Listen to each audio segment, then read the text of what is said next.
Hello minasang, it's been a while since I posted my last video. Well, nabisi na kasi sa internship as a student teacher.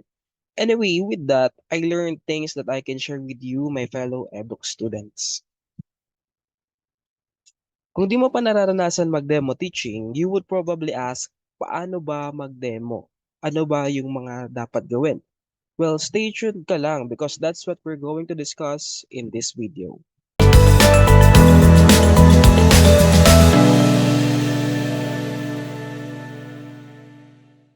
Okay, welcome back sa ating demo teaching tips video. First of all, I would like to apologize kung maraming mga background noises and medyo less effort po yung paggawa ko ng presentation or video ngayon. Well, that's because of the busy schedule and ipinipilit lang natin na makapag-share sa inyo, especially to my fellow adult students, kung ano yung pwede kong ma-share para na rin makatulong sa inyo. Just a disclaimer, I'm still a fourth year college student, a practice teacher or a student teacher. And I cannot really say na I'm already a professional, but based on my experience as a student teacher, these are the tips that I can share with you. So let's go. Okay, so based on my experience sa demo teaching, hinati ko siya sa two parts, which is the preparation phase and the execution phase. So paano nga ba yung ginagawa dyan? Let's dig deeper as we go to it one by one. Now, sa preparation phase, these are the things na kailangan mong i-prepare. First of all, lesson plan. Next is yung learning materials. And lastly, you yourself. Now, when it comes sa paghahanda ng lesson plan, of course, kapag magde-demo teaching ka, hindi mawawala yung lesson plan. You must always prepare a lesson plan because you cannot come unprepared. And it's also a requirement before ka mag-demo. Isa to sa mga pinapasa mo pag magde-demo. So, in making your lesson plan, first of all, you must choose the lesson that works for you. Okay? Kasi most of the time naman, pinapayagan na ikaw sa sarili mo yung mag-select ng topic. Ano ba yung lesson na i-discuss mo? Well, based yan sa kung anong major mo. So, I'm talking about the demo teaching nasa classroom pa lang, hindi pa yung actual demo teaching or final demo teaching na doon ka na sa resource or cooperating school mo. I'm still talking about the demo teaching na ginagawa sa classroom. Yung parang mock demo teaching pa lang kung saan yung students mo is yung mga classmates mo pa lang. But anyway, kung demo teaching naman din as a student teacher, it's still the same. I'm just not sure kung ano yung mga standards. But most of the time, you're allowed to select your own lesson. So, choose the lesson that works for you. Meaning, ano yung kung anong pinaka-favorable sa'yo, na pinaka-familiar ka and confident ka na ma-deliver mo properly. Next is, do not forget the objectives. So, hindi mawawala yung objectives ni Bloom's taxonomy, yung CAP or the cognitive, affective, and psychomotor. So, part ng lesson plan mo palagi yan sa bandang unahan sa taas. Lagi ka dapat merong objectives aside sa content standards and performance standards. And if you want to ask, saan ba makikita yung content and performance standards? Well, sa curriculum guide yan, depending on your subject. And when it comes naman sa objectives, most of the time, ikaw talaga yung gagawa niyan. It must be aligned with cognitive or something na may kinalaman sa intellectual, affective, sa emotional, and psychomotor, something that makes your students moves or do something. Okay? So, dapat palagi kang merong objective and that hindi ka mawawala sa objective na yun. Meaning, since sinasabi naman sa objective na at the end of the lesson, the students must be able to. So, just make sure na yung objectives na yun is matutupad sa lesson mo. So, tag-iisa lang yon: cognitive, affective, and psychomotor. Next, you must follow the given lesson plan format. So, it depends kung anong format yung ibibigay sa inyo. Sa time namin, we follow the IDEA lesson plan since naka-implement siya sa Calabarzon. But there are other formats like the 4As. It could be semi-detailed or detailed lesson plan. So, it depends on your professors and sa resource schools or sa school kung saan ka nagde-demo teaching, kung ano yung ipapagamit nila sa'yo. But follow the lesson plan format. And we're not gonna go deeper kung paano ba gumawa ng lesson plan since this is about sa preparation. Maybe I could make a separate video or you can just watch other videos in YouTube or you can ask your teacher paano ba gumawa ng ganitong lesson plan. Next,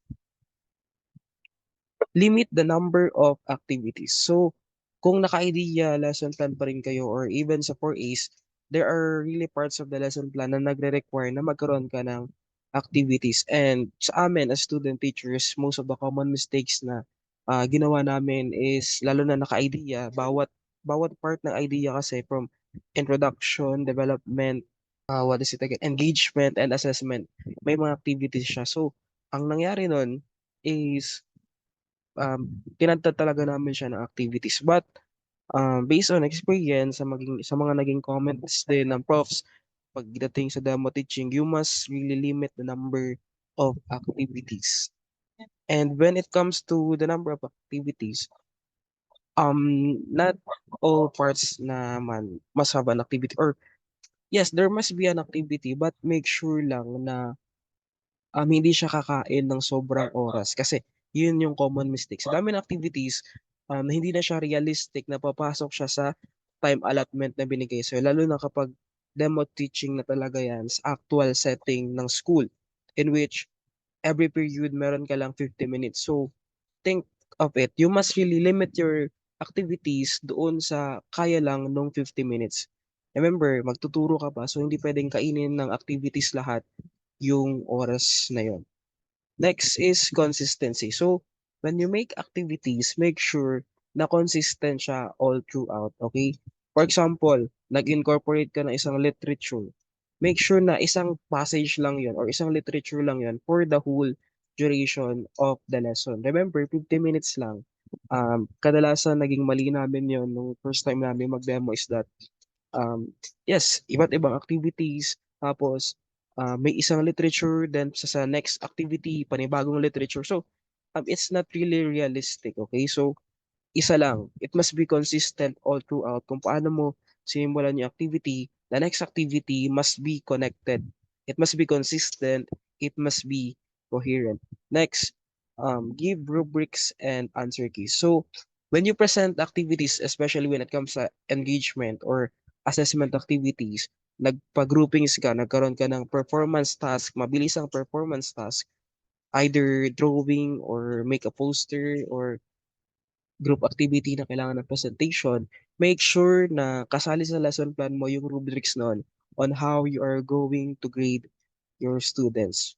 It's a plus point na meron kang rubrics. Yeah, dapat talaga may rubric siya and kung assessment naman na written task or written test, there must be answer keys para makita din ng prof mo or ng teacher na nag-evaluate sa'yo na prepared ka talaga na meron kang way kung paano mo sila mag-gradean at paano mo matche-checkan yung activities.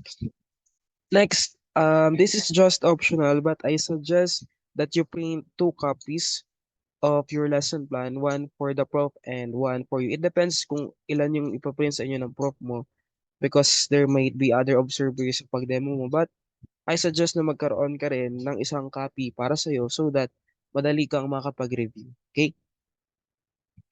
Next, after you're done with preparing your lesson plan, the next step is to prepare the learning materials. When I say learning materials, these are the PowerPoint presentations and yung learning materials or yung mga parang props na kailangan mo sa activities. So first of all, prepare your visual aids. It could be traditional or sa panahon natin ngayon, most of the time naka-PowerPoint na lang siya. So yes, prepare your PowerPoint presentation or kung nire-require kayo na magkaroon ng traditional, which is rare naman sa panahon ngayon since most of the schools naman ay may TVs na at saka projectors. Like kagaya nga nung sinabi sa amin, when it comes kung discussion lang din naman yan, then i-PowerPoint mo na lang. So yun yung linyang tumatak sa amin. So prepare that. It's up to you how you're going to be creative sa pag-prepare niyan.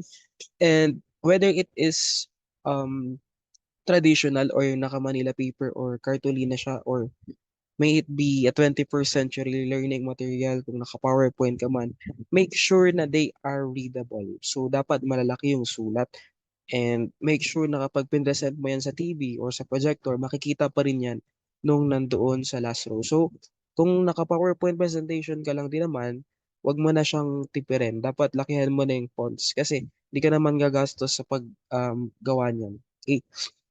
So yeah, make sure that your presentation is readable kasi isa rin yan sa papansinin ng prof mo or ng mga mag-evaluate sa'yo. Next, prepare other learning materials. So, when I say other learning materials, ito na nga yung sinasabi ko na parang props na gagamitin mo for the activities. Diba for activities, meron kang mga like palabunutan or something na hinuhugot-hugot nila or something na nag-i-interact sa estudyante ng mga materials. So, dito ka na yung mag-effort ng gupit-gupit or ididikit sa board. Anything like that. Yan na yung mga learning materials. And you will prepare that kung need mo. Next is for your learning materials, I suggest, ito rin kasi yung naging plus point sa amin nung nag-demo teaching kami for the first time, that must be reusable and sustainable. When I say reusable, um, you have to be realistic as well. Kahit pa demo teaching mo lang yan, expect mo na the professors and the evaluators are expecting that you are already a teacher. They are testing or you are demonstrating to them kung anong gagawin mo as a teacher. And kapag gumamit ka ng learning at materials for activities, make sure na it is reusable because realistically speaking, pag nag-teacher ka na, you will be using that in different sections. Hindi mo po siya gagamitin ng isang gamitan lang. So dapat reusable. Make sure na hindi siya madaling masira and kagaya ng ginawa ng mga klase ko, very creative approach is gumamit sila ng plastic cover so that yung mga learning materials na susulatan, pwede pa siyang sulatan lang with a marker and pwede pa siyang burahin. Okay? So, that's an example of reusable. Basta make sure na matibay din siya. And sustainable, meaning eco-friendly. It's a plus point na hindi ka po puro gastos sa paggawa ng materials. It's a plus point that if you have used recyclable materials like mga karton or anything na lumang bagay na magagamit mo pa for that. So, it's a plus point. I'm not saying that it's a requirement, but in our case, maybe in your case as well, it will be a plus point for you pag nakita ng prof mo na sustainable yung learning materials. Next, after you're done preparing your lesson plan and your learning materials, um, the next thing that you need to prepare is to prepare yourself. So, of course, the primary learning material or the primary teaching instrument is you yourself as the student teacher or as the teacher. So, you must review and master your lesson plan. Kailangan nyo po talagang reviewin yan because your lesson plan is like your script. Kaya nga when it comes sa detailed lesson plan, scripted talaga siya. But yes, it will serve as your guide sa pagtuturo mo and you must really be able to follow it all throughout. Since yun naman yung plan na ginawa mo and you're the one who prepared it, you must be able to follow how you're going to execute it. Okay? So you really need to review.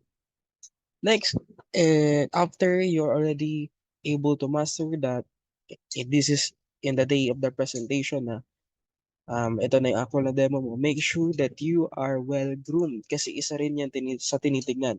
Most kahit sa demo teaching pa lang yan or sa presentations na ng mga teachers pag in-observe sila, make sure that you are well groomed kasi isa yan sa tinitingnan. If you already have the uniform for demo teaching or the teaching uniform or the student teacher uniform, wear it. If wala pa, make sure that you will wear any formal or semi-formal attire na very presentable and decent. And dito na rin kasi yung part na natututo talaga, especially sa mga girls, natututo na sila na mag-makeup. Although nag-makeup naman talaga sila, but this is the time na mas inaayos mo yung mukha mo because as a teacher, remember, you must always be presentable. So, ayos-ayos ka talaga ng mukha kapag magde-demo teaching ka. Just like pag nagde-defense ka sa research. After that, of course, we will now proceed with the execution phase. So, this is the more important part of your demo teaching because ito na talaga yung pag-execute. Of course, important din yung preparation. Now, number one tip is do not forget the preliminaries. Okay, dapat included din to sa lesson plan mo. So, the preliminaries, ano po ba yun? Those are the greetings, prayer, classroom management, and checking of attendance. Okay, when you say greetings, this is basically kapag mag-good morning or good afternoon ka sa students mo, you must always have that. And then, you could have, next is you could have a prayer.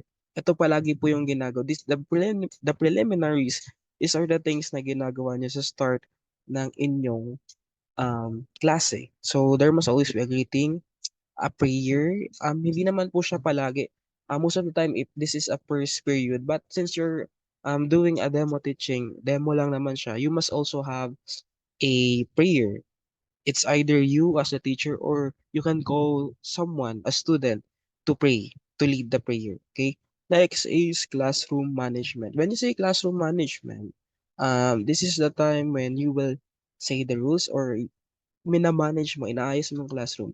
Like, okay, nag-greetings ka na, good morning, then nag-prayer.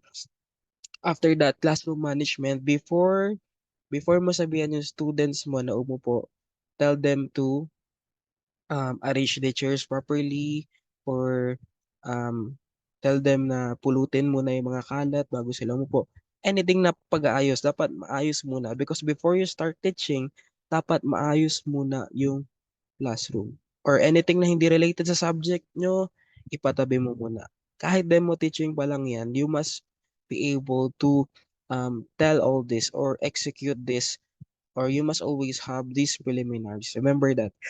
Okay, so sabihin class, before you may be seated, pick up the pieces of paper or trash, dispose it properly, arrange your chairs, and keep anything that is not related to our subject. Those are the common lines when it comes to classroom management. Then, checking up attendance, most of the time, this will be a roll call, pero time consuming siya, lalo na kung maraming students.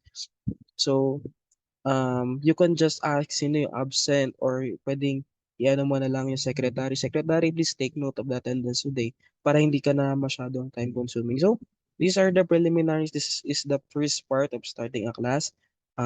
Mabilis lang to siguro mga 5 to 10 minutes lang yung dapat na makonsume niya. Then, next is before you start discussing, di ka pa po kaagad magtuturo. You must have you must set the mood. How are you going to set the mood? You can have a kumustahan. Okay, kung wala pa namang previous lesson, you can ask your students, how are you today? Kumusta po? Let them talk and then set the mood. Next is recapitulation or review. Kung tema pa lang din naman, hindi mo sure kung merong previous lesson.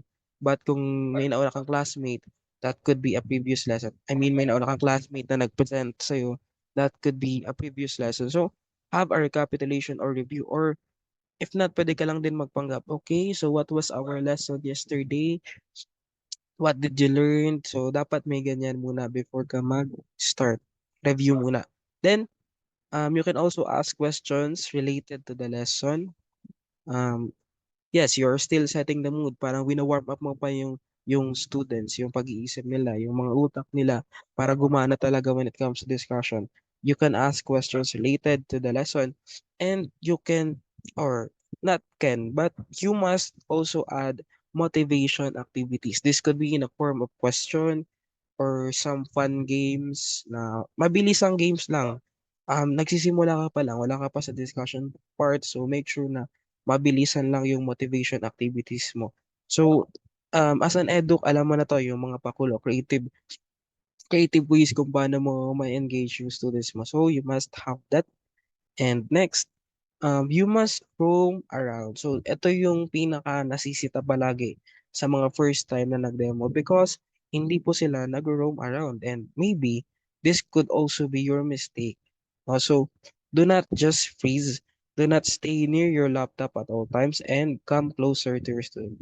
When I say do not freeze and do not stay near your laptop at all times because since PowerPoint presentation, nasa harap ka lang, wag wag ka pong mag-stay lang doon. You're a teacher and you need to roam around. Hindi naman literally naiikot ka sa classroom but doon sa aisle, move ka doon, lakad ka doon, forward, backward.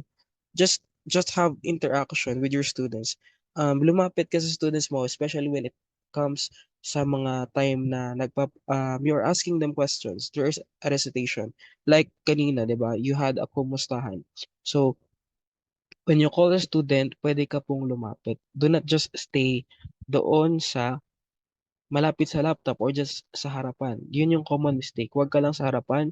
you must roam around. At the same time, it also shows confidence for you as a teacher na hindi ka lang nakastay doon sa harap.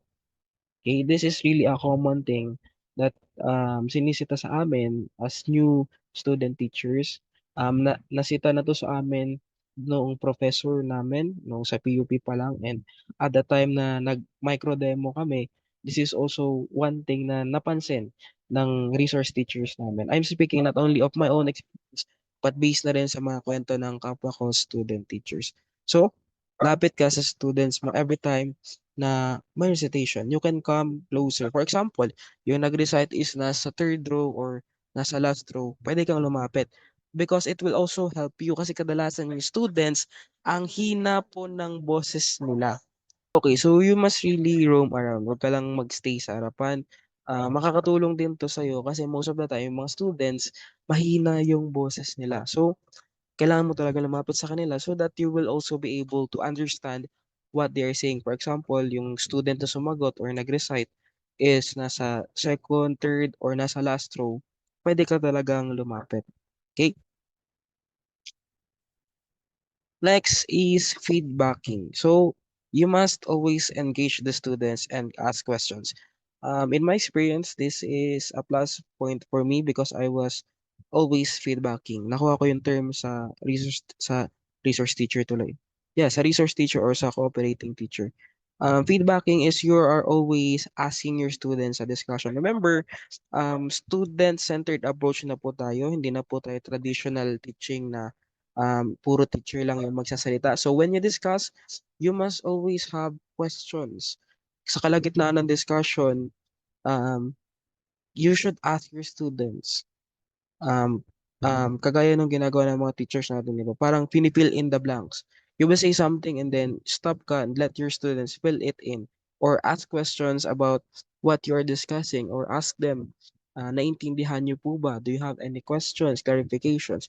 You must always have that. That way you are not the only one talking, but you are also letting your students talk to you. You are letting them engage or you are letting them engage. So there must always be feedbacking. Wag lang po ikaw yung magsasalita, but the students must also talk.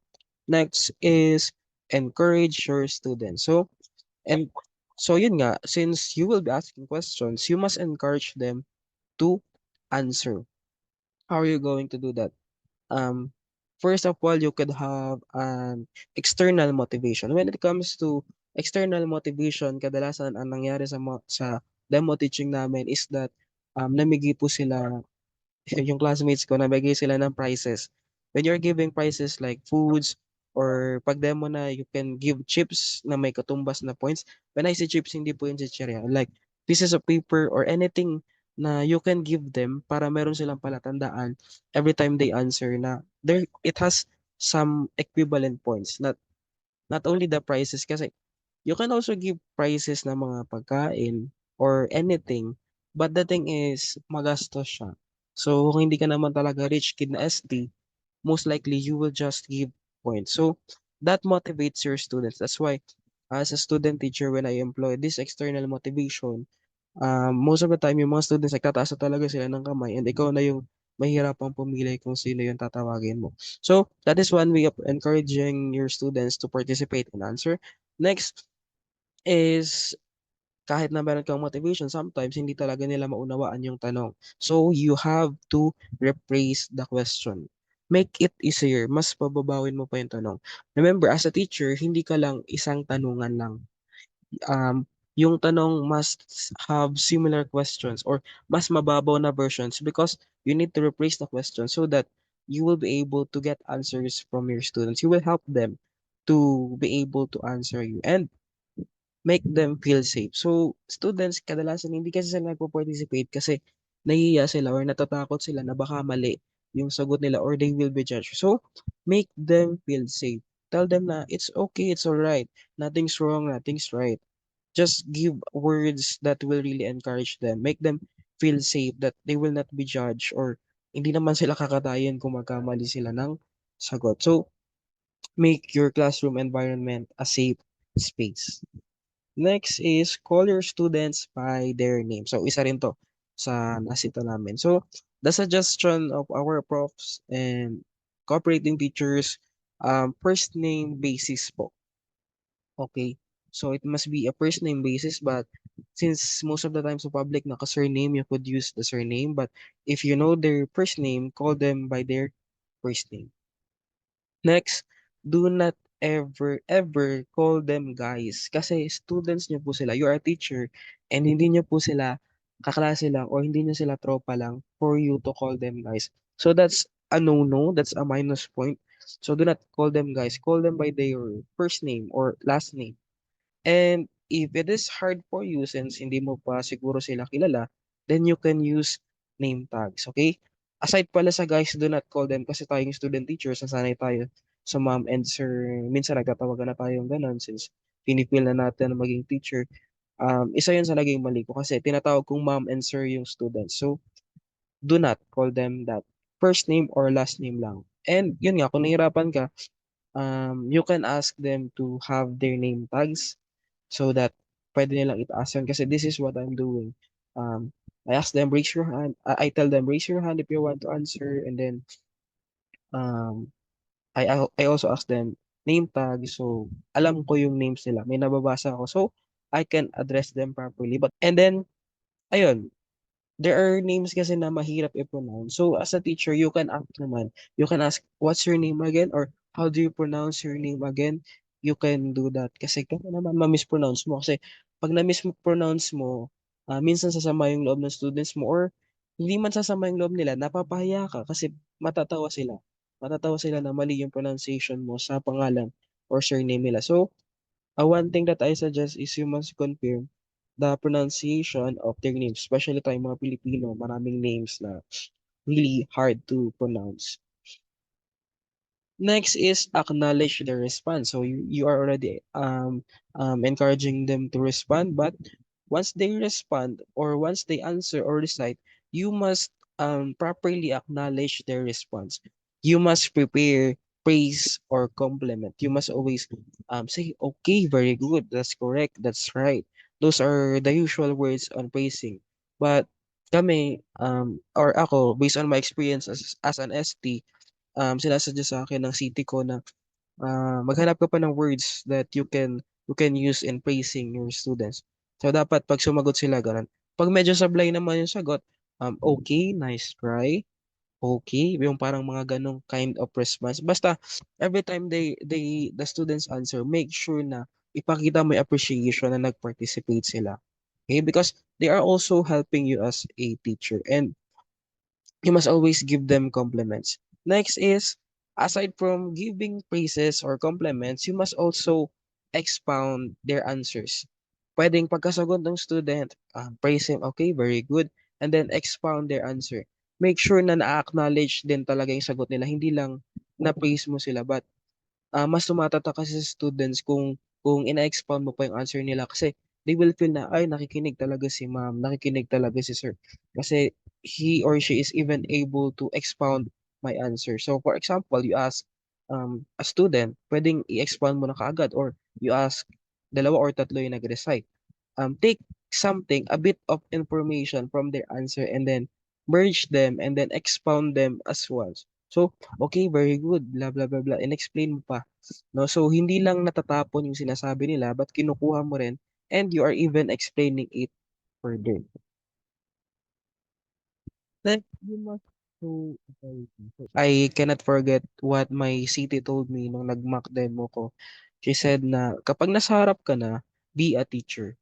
Be a teacher in front. Remember, you are a student teacher, you are a practice teacher, but you are a teacher. So, act like a teacher in front. That way, you must have an authority. Kapag maingay yung students, kahit demo teaching mo lang yan na classmate mo yung students mo, dapat manaway ka. Be authoritative. Hindi, of course, tayo as student teachers, nahiya tayo na magsaway kasi yung mga estudyante rin yan. And andun pa talaga yung hiya na parang, hindi naman ako teacher pa talaga, so parang nakakaya naman magsaway. But no, you are already a practice teacher. You must show authority. You must show command. No, you can command your students like doon sa umpisa ng klase mo. You can ask your students, paki-erase naman ng writing sa board. Then, So, ayun nga, realistically speaking, sa realidad ng pagtuturo, 50 minutes lang talaga siya, 'no? Kasi nasasanay tayo na nasa kapag college tayo yung time natin is 1 to 2 or 1 to 3 hours, 'di ba, yung klase natin. But kapag nasa field of education ka na, being a teacher, 50 minutes lang talaga or sometimes 40 minutes lang yung time allotment per subject. So you must be aware of time. So, know your schedule. First of all, you must know your schedule para alam mo kung anong oras ka papasok sa class and anong oras ka din dapat matapos. And here is a suggestion. It's not really, this is just an optional suggestion, but I suggest that you must have a wristwatch so that madali ka lang titingin sa wrist mo kung anong oras na. So, kasi pagka nakikita mo yung oras, you will be able to balance kung, mag-e-expound ka pa ba or ika-cut short mo na explanation o yung activities, can you still give more time for the students to enjoy the activities or you already have to cut them. So, yan, it's part of being a teacher that you are cutting the time or not cutting the time or you're having a discipline in time na naba-budget mo dapat yung oras mo. So, again, my tips is not only hindi na lang 'to pala for demo teaching, but also for being a student teacher. Next is in the last part, after you are done discussing, you must always have the reflection and key takeaways. Not really a written reflection, but before you end your discussion, you must have a summary para ma-review nila yung important parts. And at the end of the lesson, you must ask your students, what did you learn? So this is kung may time pa.